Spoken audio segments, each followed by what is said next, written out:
The government has recommended 20 candidates for the vacant posts of ambassadors, which includes 12 political recommendations and 8 from the Ministry of Foreign Affairs.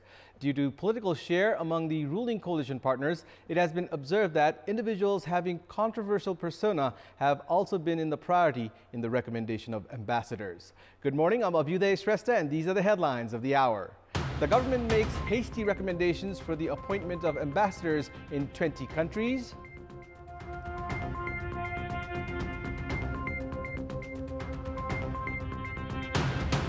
The election code of conduct to come into effect from today. Main opposition CPN UML raises objection to a number of clauses in the poll code. Pakistan's Supreme Court rules a move to block a parliamentary vote against Prime Minister Imran Khan is unconstitutional, orders the parliament to reconvene tomorrow to proceed with the vote. And Barcelona and Frankfurt held to a 1-1 draw in the first leg quarterfinal Europa League match. Ferran Torres saves Barca from losing the match.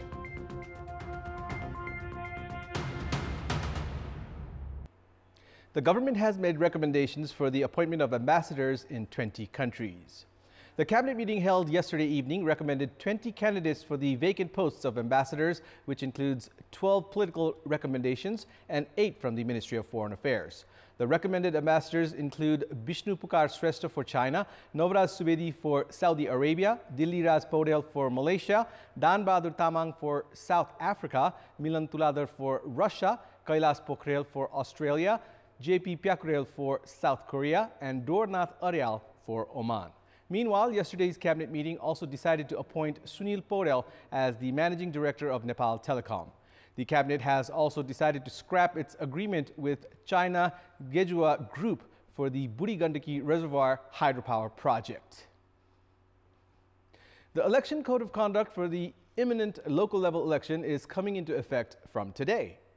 All political parties contesting at the upcoming local level election will need to abide by the Code of Conduct, and the Election Commission has assured all stakeholders that the polls will be free and fair. Once the poll conduct comes into effect, the government will be barred from transferring or promoting officials. Any party found breaching the Code of Conduct will have their candidacy scrapped. Majority of the participating parties have already signed their commitment to the Code of Conduct. Meanwhile, main opposition CPN UML submitted an objection letter to the Election Commission yesterday, saying that 6 of the points in the Election Code of Conduct were against the laws. The party has expressed its serious reservation on 6 of the clauses in the Election Code of Conduct, citing that they contradicted with the Constitution and laws. CPN UML has argued the Election Code of Conduct violated the party's right to hold election campaigns. The party has raised question on the rule that bars incumbent executive officials at any level of the government from campaigning except in their own constituencies. The Commission had only this week called on political parties to sign their commitments on the Election Code of Conduct. CPN UML had refrained from signing the Code of Conduct, demanding more time to go through the rules thoroughly. It's time now for our segment Public Pulse, where you text us with your opinion.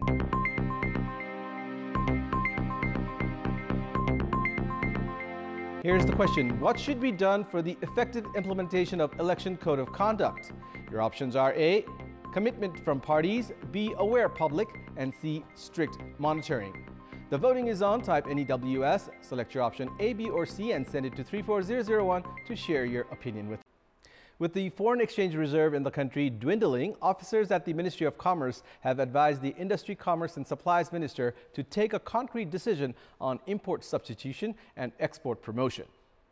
Speaking at a program held to welcome newly appointed Industry, Commerce and Supplies Minister Dilendra Prasad Badu yesterday, Commerce Secretary Ganesh Pandey suggested that an emergency program should be introduced at the earliest to stop imports and increase exports, as the current foreign exchange reserve is unlikely to sustain for even 7 months.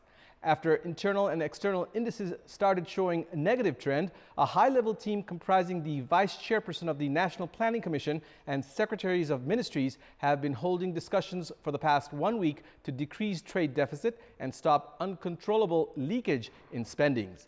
Government officials are debating on whether to permit the import of expensive electric vehicles. The government is making preparations to put a complete ban on the import of vehicles that run on petrol or diesel, daily consumable agricultural goods, liquor, among other items. The country had foreign exchange reserve of $9.75 billion until mid-February. Meanwhile, goods worth over 1.3 trillion rupees were imported by mid-March of this fiscal year, while export was limited to 147 billion rupees. And that's all for the moment. Thank you for watching. Have a good day.